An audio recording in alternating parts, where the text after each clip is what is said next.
I'm Haley Oakes, and this is Milk Trails.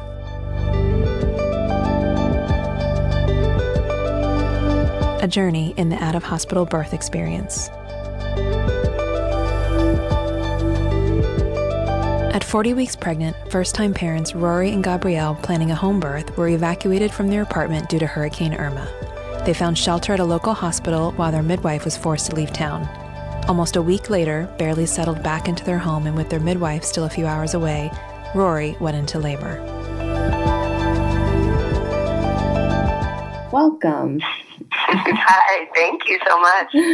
So, as you may know, Florida hospitals have one of the highest C-section rates in the country, with some being upwards of 68%. And so the fact that you not only had a vaginal birth, but an out-of-hospital birth means that you were truly one of the exceptions and not the rule amongst your fellow Floridians. So how did you know to question this norm? How did I know to question it? Well, I had some experiences, with different OBs. I was open to having a hospital birth at first, albeit natural or unmedicated. Mm-hmm. But I didn't feel supported, with that choice, and I had some eye rolls. And, I had a friend who had a home birth with a midwife, and the idea of a midwife and, was sort of romantic and wonderful, but I couldn't imagine it in my own living room.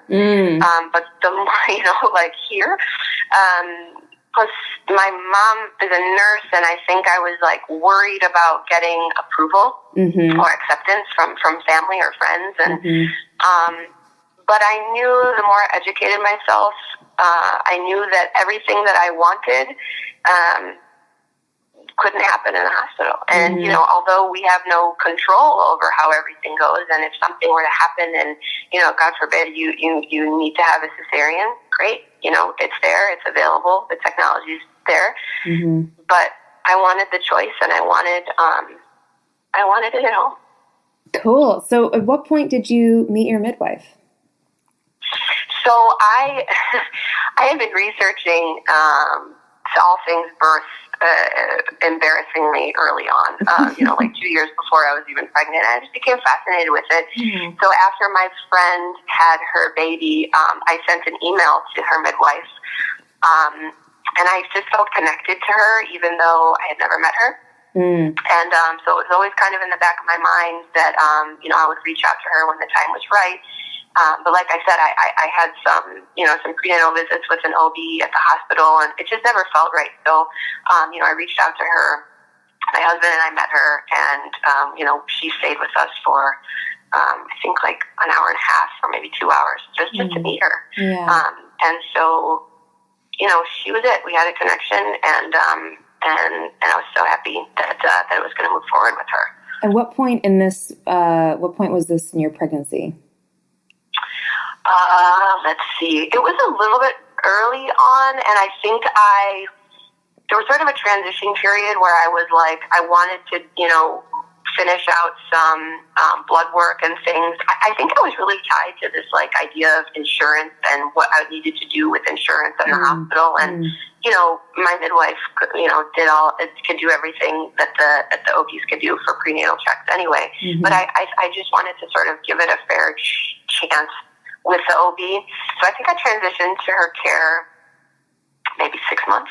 6 months okay. Yeah. Which is pretty common. I find that it's kind of almost, over halfway you start thinking about the birth and you are having discussions with your OB and you realize that some of the things that you desire aren't always in line with what they can offer at the hospital. Yeah, I remember so I had researched OBs, and I was really trying to find one that I felt was a little more open, so one I found was a younger woman who, was supportive of VBACs, and I was there you go, she's progressive for the hospital.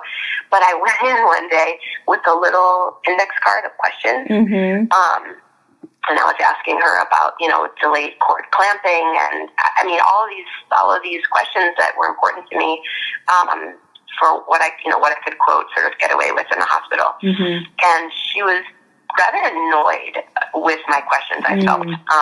You know, she was a little short, and I felt a little uncomfortable. And then later on, I realized that the index card I was holding, like the part facing her, said something like "hospital birth, too restrictive" or something. So I didn't want to be like a difficult patient, but that's kind of how I felt just by simply asking her questions. And it was such a stark contrast with the hour and a half consultation with the midwife. You know? Yeah. So what were some of the things that you were questioning? Like, what were some important factors to you in your birth experience? You mentioned delayed cord clamping. Like, that's a big one for some people. That was a big one, but it was also the word delayed. I mean, I wanted to. What if I wanted it an hour? Mm-hmm. What if I wanted 2 hours? I felt very protective and possessive over my creation and my body, and you know, she told me that I would have to have the electronic fetal monitoring, and that felt very restrictive to me. I didn't want an epidural, not because I thought, you know, it was heroic not to, but because I feel claustrophobic. My friends have told me, no, I couldn't move my legs. I couldn't get up. I wanted to be able to move around in any position I wanted. I didn't want to wear a hospital gown. I didn't want to have bright lights. I didn't want to have curt nurses walking in. I wanted something private and special. And although, of course, it's special, and no matter what, I just didn't want to feel pressured or uncomfortable or not myself. And so I knew that was going to happen at home. Interesting. I think that's kind of a key word of like feeling like yourself, and being and laboring at home is going to be probably the place where you're naturally going to be yourself and get into that space for some people, right. You know, to get into that space a little bit more easily. So, you know, given that your mom's a nurse and concerned about judgments of, you know, from community members, were there any specific concerns that came up that you had to kind of, or dispel some myths regarding out-of-hospital birth? To be honest, I kind of kept this close to my chest. I wasn't the kind of person to like announce or brag or advertise that we were planning a home birth. You know, my husband did. My husband, you know, one time we went to a barbecue and he said, "We're having a home birth." And everyone kind of like, "What?" And I turned red and said, "Would anyone care for a beer?" You know, I didn't know. I felt very uncomfortable having to defend it because I don't think that I should. Maybe educate people a little bit. When it came down to family, my mom was very open. You know, my mom is an old school nurse, but she's of a progressive mind. And, you know, we talked about it, and I told her my reasons, and she totally supported me. My mother-in-law and like my sister-in-law, I think were a little bit, not that they weren't supportive. I think they had a lot of questions, and it's different when it's your in-laws rather than your own mom, you know? So I think they were a little bit more polite about it, but I'm sure they had, you know, strong reservations. Plus the word in Spanish for midwife is partera, and partera, I think, sort of has a connotation of, I don't know, man, you know, you're in the jungle and you know, with a machete. I don't know, you know, so I think the idea that they had was just not what they're used to. But also, you know, my mother-in-law is also of a progressive mind, and I think she really came around, and even if she had her reservations, everyone was really supportive. And what made you interested in looking into childbirth options a couple years prior to having your own child?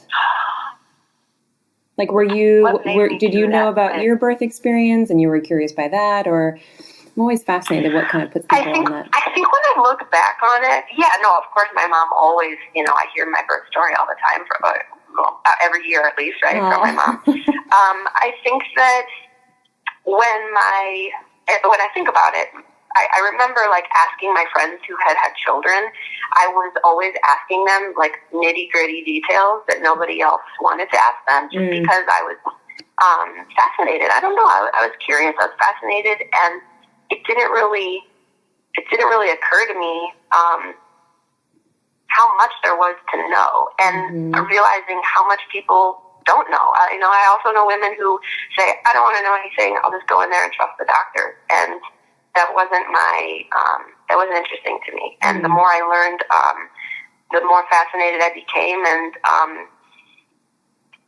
it just all seemed so beautiful, and I couldn't put words to it, but I was just hungry for information, and not the kind of information that feeds your fears, the kind of information that makes you want to know it firsthand, I think that's interesting and cool that you kind of did the work ahead of time, and that you got to learn and ask those questions before you were pregnant. Obviously, you asked more questions when you were pregnant, but it does help to trust and be confident in the process when you know the range of what normal is, and so nothing kind of scares you when you hear about, there's bloody show and vomiting, and you're like, what? Like, you hear about all that stuff ahead of time, not to scare people, but just to sort of be familiar with all the, the norms of labor that would have looked really abnormal outside of that.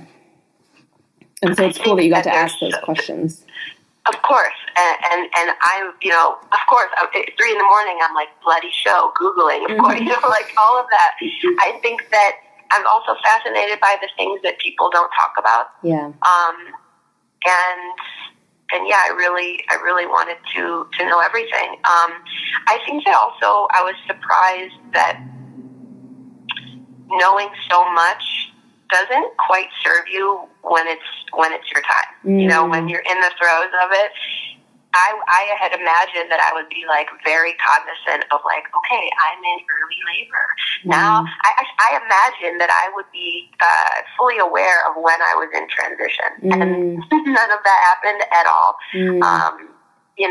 At one point, well, I'm sure we'll get to this moment later in a moment, but I asked my midwife, do you think I'm in transition yet? And she was like, oh, no, I think you're way past that. So I was surprised at how, even though I had all this knowledge, and at the end of the day, when you're in it, you just gotta hold on and let go at the same time. Yeah, it is kind of the model of birth is know a lot about it, but also be prepared to throw everything out the window, because it can look so different for you, and to be attached to the stages or the, signs, and it then can actually hold things up in a way. Mm-hmm. Yeah, good point. So tell me about the experience of Hurricane Irma hitting Miami and being evacuated just days before going into labor. What was that whole experience like? It was surreal, because my due date was September 4th, which was Labor Day, and it was a Monday, and we spent the day with our friends down by the pool, barbecuing and just really celebrating and telling the baby we were ready. And I remember my neighbor said, hey, yeah, but Rory, the hurricane's coming, right? And I said, what hurricane? We had no idea. We're not watching TV. We're not into anything except baby bliss. Right. And sure enough, there's a huge hurricane coming. And so that was Monday. Wednesday, we were walking outside, and my midwife called and said, look, my house and my family, we live in the evacuation zone. They were just a couple blocks from the ocean. She said, we have to get out of here. We're going to the mountains. We're going to Asheville. Do you and your husband want to come? So this is a couple days past your due date, and your midwife has to leave. Yes. The midwife has to leave. Wow. And I thought, oh my gosh, this is really happening. And was there any plan, for her? Did she say, but I have someone in town? Of course. To back you up if need be? Yes. There were not only midwives that were staying in their homes, but there were midwives. She put me in contact with a midwife who works at a hospital. Now, although midwives don't have, delivering privileges at the hospital, there was a midwife, a contact that knew my midwife, and she was at a hospital. Plus, if we were in an evacuation zone, we had to go to a hospital also. So our options were, go to the mountains with my midwife and her family, or stay here and if we were to be evacuated, go to the hospital. Those are our options. And she did put me in contact with other women, other midwives who were down here. So it definitely was not sort of an abandonment, issue. It was devastating for her also, because she felt the same connection, to me and to us that I felt to her, obviously, and it was very difficult. We were debating going up with her. Had we left when the midwife left, we could have made it to Asheville in the regular driving time. But because we waited and debated, I heard stories of people on the driving from Miami to Orlando, and it took 10 hours, which is normally like 5 hours. So Wednesday night she left, and Thursday morning we just kind of were a little bit in shock, trying to think of what to do and where to go. We weren't positive if we were going to be evacuated yet. Thursday evening we heard from our building that yes, indeed, we did have to leave Friday afternoon. So between the midwife leaving and when we left our apartment, it was awful because nothing was certain. And it was like grabbing at straws and trying to find out where to go, because the hospital that I had, my midwife contact, was also the hospital that I had my prenatal visits with my original OB. And we contacted her, and she said, yes, you can come to the hospital only if we induce you. She told us we had to go to a shelter. So it was actually through a friend in LA who contacted a friend in Dallas, who contacted a friend in Florida, who told us about the hospital that would take us. So we packed up everything and we left on Friday to go to the hospital. We spent the night there, Friday night, Saturday night, Sunday night.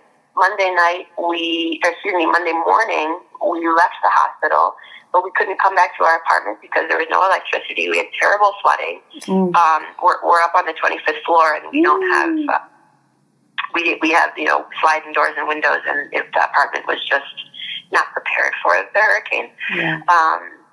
So we couldn't come to the apartment. So Monday and Tuesday we were with no midwife and no house. Wow.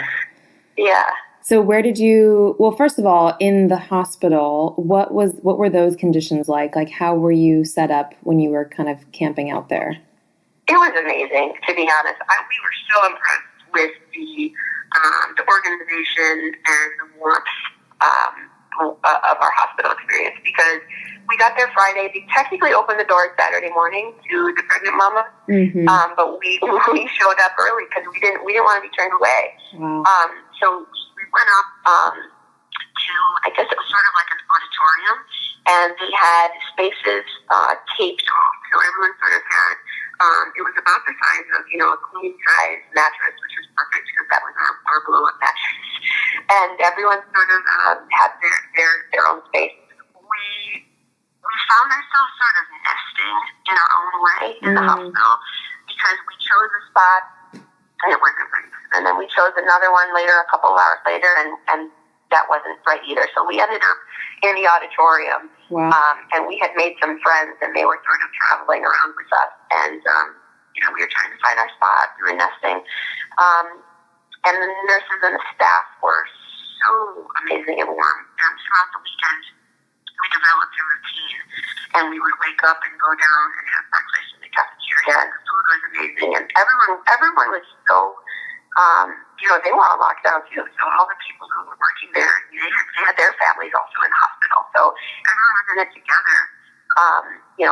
And after we would have breakfast, we would go to what we called our little office, which was really like the front of the hospital, where we could charge our phones and just reply to all these messages and keep in touch with people.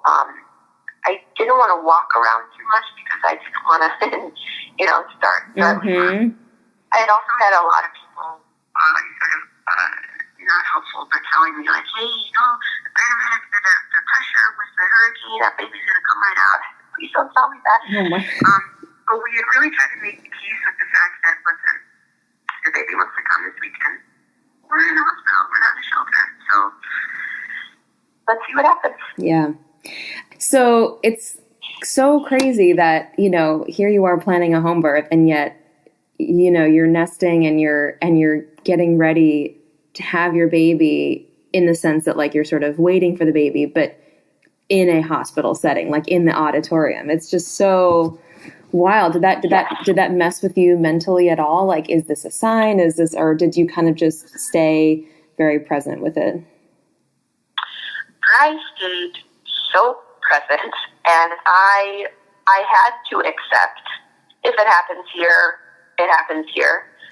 I never was attached to a specific way of this going down. You know, people were asking me, is it going to be in your bed? Is it going to be in the tub? And I would just say, I don't know. I have no idea. I have no idea how it's going to go. And I continued with that commitment. I just had to trust. My midwife said, she's not going to come until next week anyway. You know, and I really kind of had to trust that and trust the baby and surrender. You know, yeah, again, if it happened in the hospital, not the worst place, and just try not to be attached to any plan. So after essentially successfully surviving one major natural but uncontrollable event, like a hurricane, did that feel like prep for giving birth in a way? In that, like you used the word surrender. Totally. It was like, there is another plan and you have to accept it and let it pass, you know. And I was, it was not lost on me, the irony of surrender and control and lack thereof, and trust and all of that. It was, I guess, I had a quote easy pregnancy. I never felt sick. I barely had indigestion. Like it was easy. It was fun. And I was kind of waiting for my test, I think, in a way. Or, you know, people say that you learn what you need to, you know, when you're pregnant or during birth. And I think I needed to surrender, and prove to myself how calm I could be. And I don't want to take the credit for that, because when I think about it, I really do feel like it was the baby who had this sort of all-knowing, you know, quiet calm about him, and that helped me. So yeah, the storm was the ultimate metaphor. Wow. I think that's so, it's interesting that you brought up that everyone sort of has a test, because I do think that's the case. And sometimes it's obvious and sometimes it's subtle, but I think, you know, at some point in the process, as you're transitioning to motherhood, there needs to be this point in which it's just the utmost surrender. And whether that's, you know, fertility and trying to get pregnant, or in the labor process, or postpartum and breastfeeding, but I feel like everyone has it somewhere, and it's almost a necessary part. It's not like there's a part that's gone wrong and you've done something, you know, you've failed at that. It's just like, it's part of the journey of kind of shedding old skin and you know, welcoming the new, and also remembering that there's another person involved, like you mentioned, the baby, you know, and babies, they're so wise and they know, you know, and so to kind of like remember that it's your body, but also what's happening and who's inside, kind of leading the way. Yeah, absolutely. Absolutely. So when did you actually get back into your house? Well, even though the storm had passed us, it was, you know, there was trouble to the north, right? So there was flooding in Jacksonville, there was gas outages in Georgia, and you know, it was dangerous conditions for my midwife to come back, so she couldn't just come right back to us.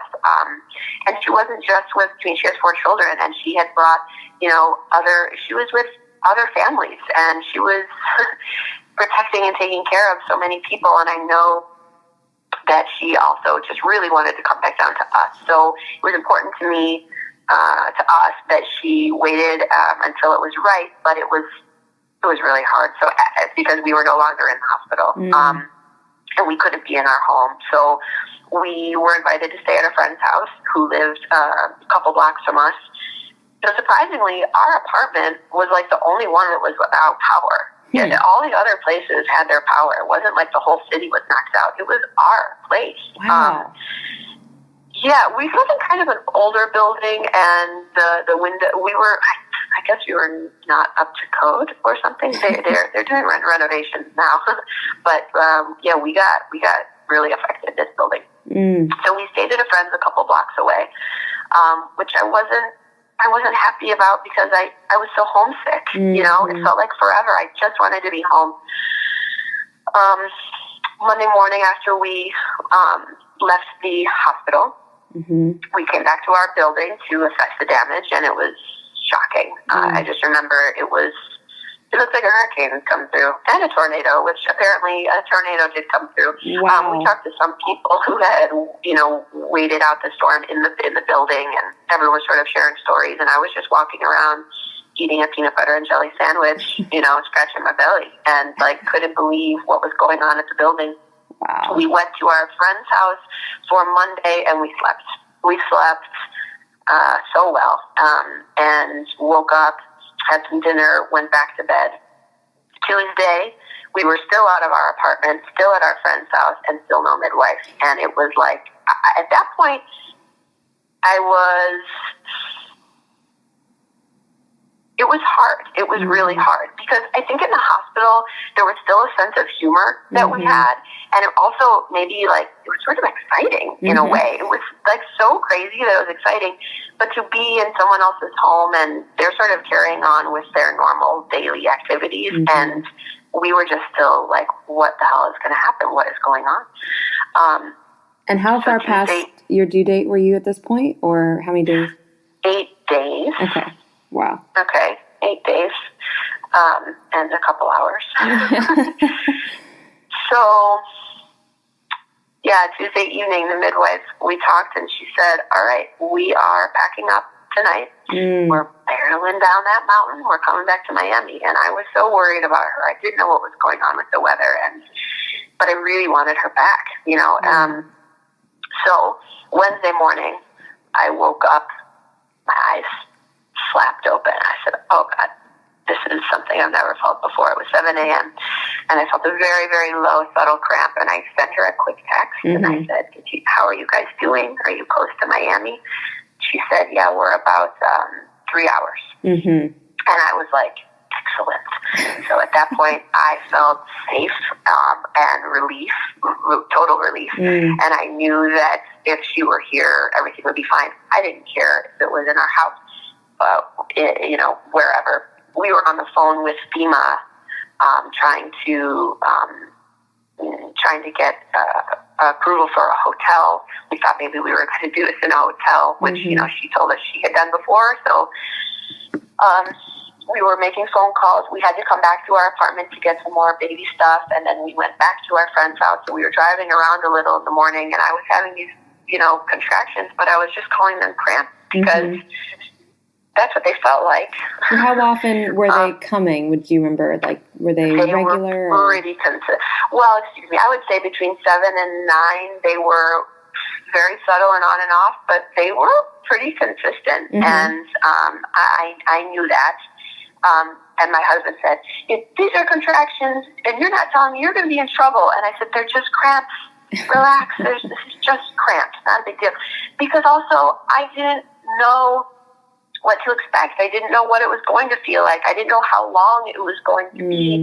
So I told myself, these are just cramps, because I don't want to call them contractions, because it's going to get way worse. I was imagining a 24-hour labor. I didn't know what to expect. Right. So we got word that the midwife was home. She was assessing the damage in her home. Luckily, everything was okay. Miraculously, everything was okay.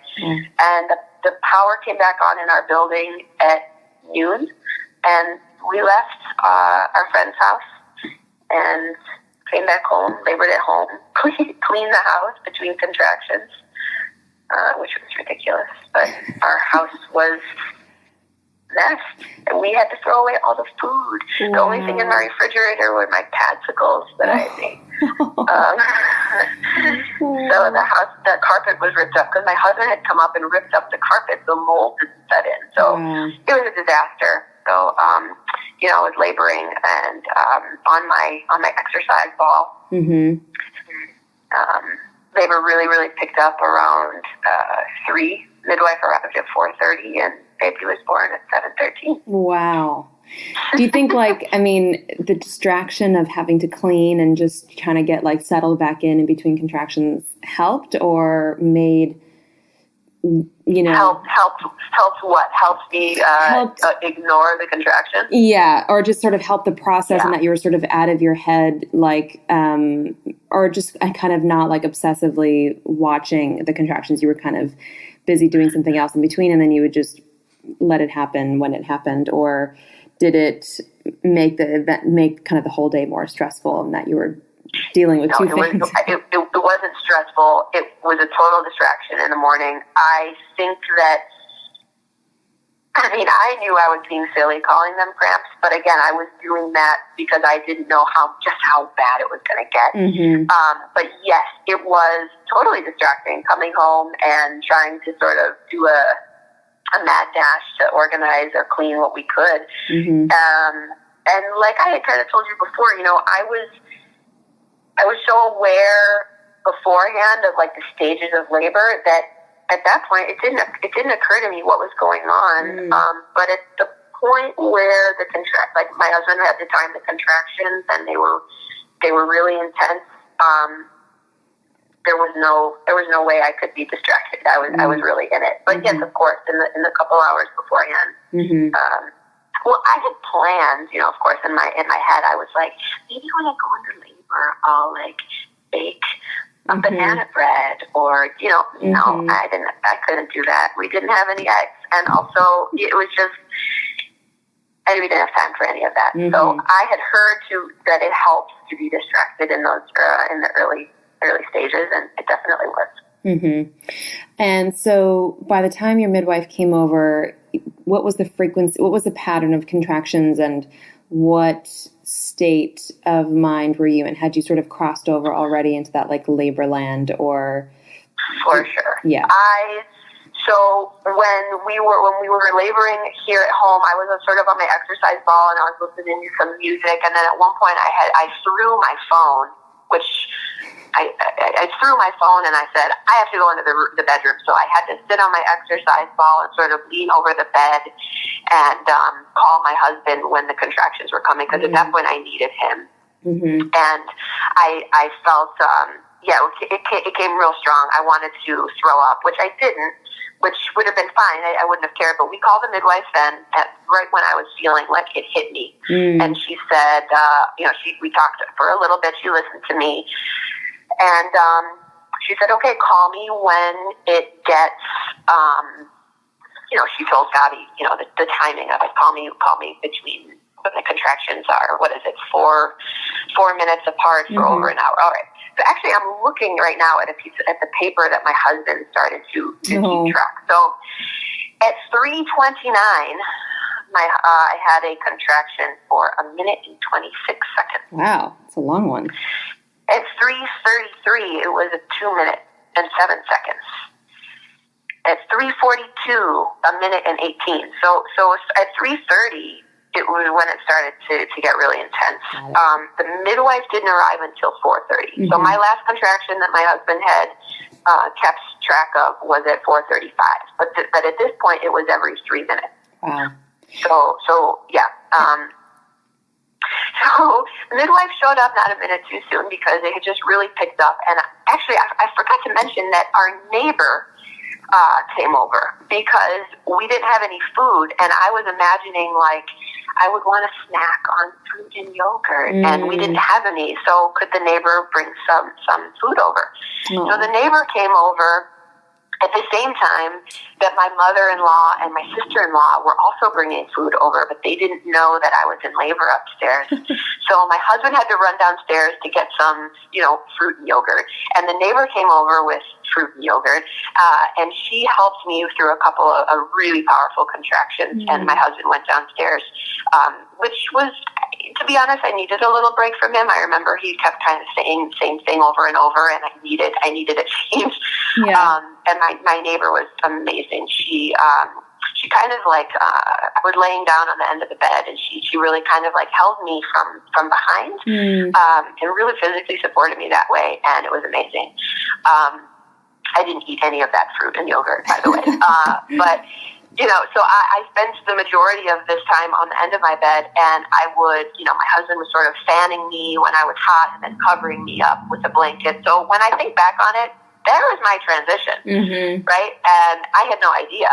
And I started to get real scared because I felt the urge to push, which actually it wasn't the urge to push quite as much as I expected. It was more like it felt like throwing up, but in the opposite direction, right? So I said, is she here yet? I really started to sort of panic. And then I, you know, this is so cliche, I opened my eyes and I saw her sort of walk through my doorway, and there was like this golden aura around her, and her voice, she had long hair, and she said, I'm here. And I was just like, thank God. I said, I have to get on the toilet right now. Wow. As soon as she got there, we transitioned over to the toilet, and I sat there for about an hour. And really, you know, just released and let the baby do some work. And she was just right there with me, very quiet, very present, just holding space. And at one point I said, you know, that's when I said, do you think that I'm in transition yet? And she said, oh, honey, I think we're way past that. And I said, you know, when can I push? And she said, well, if you're ready, I think you can push now. And I said, well, I can't do this all day. Let's get this show on the road. And I got up, kind of went out in the little, right outside the bathroom on my hands and knees, and pushed for an hour, I would say, maybe 40 minutes on my hands and knees. And there the baby was right there. And it was the perfect time. Incredible. So at any point, did she check your cervix when she was there, or no? She kind of just let you. She didn't. No, she didn't. She's hands off. And had I requested, I know she would have. But I think we knew we were progressing pretty well, so it wasn't quite even the need for that. But I'm thinking back about the laying on the end of my bed and sort of, you know, when my husband was timing those contractions, and I couldn't believe how not in my mind I was. And that's it. My brain just went away and sort of receded like a wave. It just receded to the back of my head, and my eyes were closed. And I knew, you know, that there was that my husband was speaking to the neighbor, and I knew he was calling the midwife, but I was just not I was not present in my brain. When I transitioned to the bathroom, my brain came right back, and I was almost hyper aware, and then realized, like, oh my God, I have to push, and I don't know how. And I felt very worried that it was hitting me what I was having to do right then and there, and it was hitting me, and I was very much in my head. So I was surprised at how much my brain went away and then came back, you know, with a vengeance. And I had some doubts, and when I got over them and I got the confidence and took a deep breath and said, okay, let's do it. So I was surprised at how much my brain went away, but then came back. You know, that was something I wasn't expecting about labor.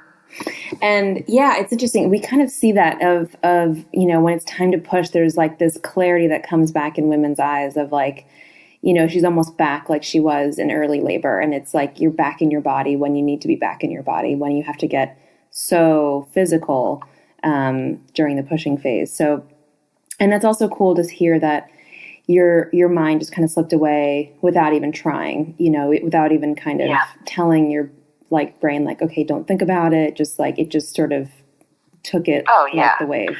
No, I imagined, I did spend some time on the exercise ball, but I imagined, I thought I would be swaying, like holding on to Gabi's neck and swaying, dancing, and being really like present during labor. And girl, I was like holding on for dear life on the end of that bed, and, you know, just it felt like, you know, they say waves, don't call them contractions, call them waves. And it felt like I was riding a raft in the waves. It was just holding on and letting go at the same time. And so you said, you know, when you had a contraction, you needed your husband, and also the physical support of the neighbor who came over? Like, what were some other specific things, either verbally or physically, that were really helpful for you in kind of coping with that, riding that wave? When I was on the end of the bed, and it was these times that I'm looking, between 3:30 and 4:30. I mean, that's just an hour. It went so fast. I think my husband was. Every time I would get a contraction, he would tell me, when it was coming, and then when it was ending, which was very helpful, I think, because it was just sort of like a metronome of like, okay, this is happening. It was sort of, that was something to sort of focus on, and then he would give me the water, so it was like every contraction, he would tell me when it was coming, he would give me the water, he would fan me and then cover me up with a blanket. So it was sort of a rhythm, and that was helpful in that moment. My neighbor, she sort of physically, like I said, held me, and she grabbed my big toe at one point, which was supposed to serve as maybe sort of a distraction, like to focus on the big toe, which I remember was helpful. But as far as words, my husband just said, I don't think he talked so much because he was focused on timing the contraction, but then later on it was just trust your body, trust your baby, trust the process. And that was the repetitive phrase, trust your body, trust the baby, trust. And I would repeat what he said. He would say, do you trust the baby? I said, yes, I trust the baby. So those sort of small affirmations. And he also helped with, cold water, ice water, with a rag on, pulling my hair back. I felt very, very supported. The words, the physical presence, and the physical presence of my midwife, she was just right there. It was amazing. And did you use hydrotherapy at all, like a tub or shower? No, because I couldn't even move. I mean, I went from the exercise ball to the end of the bed to the toilet to the floor, and that was it. Wow. There was no. My neighbor actually was so sweet. She filled up the tub for me, and I was like, I cannot move my leg. There's no way that I couldn't move. It was so. I couldn't imagine how these other women could like get in and out of a tub. I was like down. I couldn't do it. No, it didn't occur to me. So what time was the baby born again? 7:13. 7:13. Okay. And so you would say things got kind of cooking around 3:30, or that's what I'm seeing. It's so hard to remember. Yeah. But yes. But that's a fast active labor and birth for a first time mom. Yeah. And it's so fun. Go ahead. No, finish your thought. Well, I was going to say my mom would tell me that all the time. I had really fast labors. I think this is going to be a fast one. And I was kind of, I did the eye roll, but she was totally right. It was really fast. Interesting. And that's something that, if you typically birth very similarly to your mother, especially if they're fast. I would say the ones that, if you're born via C-section or, those are a little bit trickier because we don't know the indications for that or why it was done, 30 plus years ago. And, but it is actually quite true. And so, especially with the faster labors that you're going to sort of genetically, birth very similar. So that's interesting that you had that in your genes. Did it ever feel like too fast? Did it ever feel like after the birth, were you just in shock, or how did you feel right after? No, because it was like, the opposite. It was the perfect timing. It was the perfect, I just remember like holding River and crying and saying, he waited, it was amazing timing. It wasn't too fast. It was as if the baby said, Mama, I'm ready. I can't hold anymore. So amazing. It was perfect timing. I guess, with like a week and change of waiting, and then River's like, all right, I'm coming. I can't wait anymore. Yeah, and the day before, I think it was like September 3rd, we have this little video of my husband and I talking to him. You know, I'm like big as a house, and we're like, we're ready, but you got to come out. Listen to your mama. Mm-hmm. You got to come out. And, you know, he was like, no. And then, you know, then we were like, okay, everything we said yesterday, forget it. You got to stay in there. Don't come out. Just chill, you know. So, you know, we talk about mixed signals, but he knew. Yeah. He knew, and it was, yeah, as far as, listen, I'm happy the labor went that fast, because like I said, I thought it was going to be like an all-day event, 18 hours. You hear, I know so many people with such long labors, and I was just, I guess I was just prepared for that, so I was surprised and pleasantly surprised that it was so fast. Yeah. Did you guys, I mean, obviously you had done your research and knew about birth prior to being pregnant, but as a couple, did you guys do any sort of preparatory classes about the phases of labor or things like that? We had briefly discussed, should we take a class? And then I asked my friend, and she's like, girl, you know, you're not going to take that class. They're going to teach you stuff that you knew 3 years ago.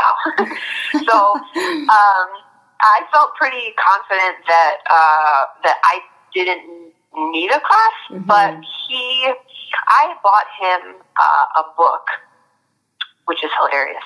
No, I bought him a book, Penny Simkin, the birth partner, which I ended up reading and totally loved. But he got, unbeknownst to me, he got a digital copy of it. So all the, you know, these times where I thought he was like, you know, just like on his phone, he was reading a book. So he educated himself a lot on it also. And, you know, I knew that he was doing some research because of some comments that he would make every once in a while. But we talked about, what could happen, what our expectations were of each other, and I don't know, we're very close also. So the preparation, you know, we did our own individual preparation, and also as a couple, we did, but we didn't take a class. Long answers. No, that's so interesting and good to know. And I think because everyone's so different, and there are some, you know, at the birth center where I work, I mean, it's a mandatory thing for first-time moms. You have to take a class, and it's mostly to, you know, educate, so to inform and thus reduce fear and reduce chances of transfer. And but you know, it just helps to kind of know. But also, some people, for them, it helps to just kind of. You know what? I'm actually I'm remembering something right now. Sorry if I'm interrupting. I'm remembering that with the midwife, my midwife, her name's Dana, by the way. I keep saying my midwife. Her name is Dana. Dana had some groups with some moms, you know, maybe once a month that they would get together, and I went to one alone, and then Gabi came with me to one where the dads were there, and there was just another couple and us, and we were talking about like fears, right? And the other couple was very open and honest about you know, fears that they had, and how, you know, they had spent time sort of, you know, crying and letting go and trying to get in touch with those fears. And Gabi and I are looking at each other, and I said, I am afraid of shoulder dystocia. And, you know, my midwife was like, okay, well, if this happens, you know, we talked about it briefly, and then I kind of wasn't afraid of it. And she said, what about you, Gabi? Do you have any fears? And he was like, no. And I totally believed him. Like, I totally believed that he was just confident, and he felt good about it, and he wasn't afraid. And this is someone that 5 years ago, he thought that every birth there was a curtain, like at the mom's waist. I said, you know, that, he didn't know, but he was very confident, and he wasn't afraid. I think he was very excited. Oh, that's amazing. And that's so cool that made you feel confident, because sometimes I think when the partners say they have no fears, they're just saying that not to like add pressure or more to your plate to like worry about. But the fact that you really knew he was being truthful and honest meant like, okay, then we've got this. Yeah, which is absolutely. so great. Amazing. And so, what would be wise words or just helpful things for other expectant moms listening to the story of like how to prepare, or just sort of helpful tidbits? I mean, everything that you've said has been so helpful, but if there's anything that stands out that is like, man, if I could pass on this tidbit of, information. Well, I read maybe 3 or 4 books on birth, in addition to online resources. I mean, I was fascinated with the whole process. Mm-hmm. And as I said earlier, when you're in it, it's great. It's great to know ahead of time, but when you're in it, it doesn't serve you as much as you would think. What serves you is trusting, knowing that you can be scared and be brave at the same time, knowing that it's the most exciting thing happening to you ever, knowing that that as soon as it's over, the joy that enters the room and enters your body and your being is overwhelming. And so any fear or pain or worry, it just melts in a second. I also wish I would have read a little bit more about breastfeeding and postpartum care, because like I said, I read all the stuff about birth, but I wasn't as prepared for postpartum.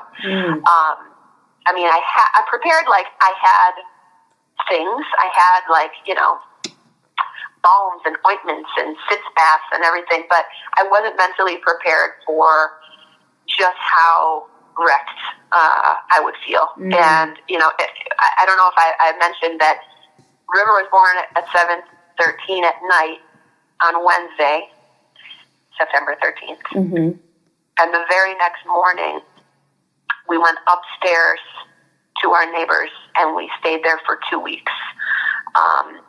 Because they came in to do work on our apartment. They had to, tear out some walls that were wet and rip out the carpet, and we couldn't be in our apartment for 2 weeks. So, being out of our home, not just before, but after, it was really, really hard. So perhaps my postpartum experience would have been a little bit different had I been able to just, be at home. Mm-hmm. But I would say absolutely ask your friends the questions that nobody asks, right? The things about postpartum that nobody, everyone says, oh, nobody talks about them. We need to start talking about them more. And I'm not talking, I mean like even little tricks, little tricks. Ask your friends, ask your sisters. And I don't know if moms are an amazing resource also, but I think what I've noticed is that they forget, right? Even your friends who have 5-year-olds, they forget things. So try to ask someone who has like a 3-month-old or a 2-month-old, because they're in it. Because once you're out of it, you forget it. So talk to someone, and then pass it on.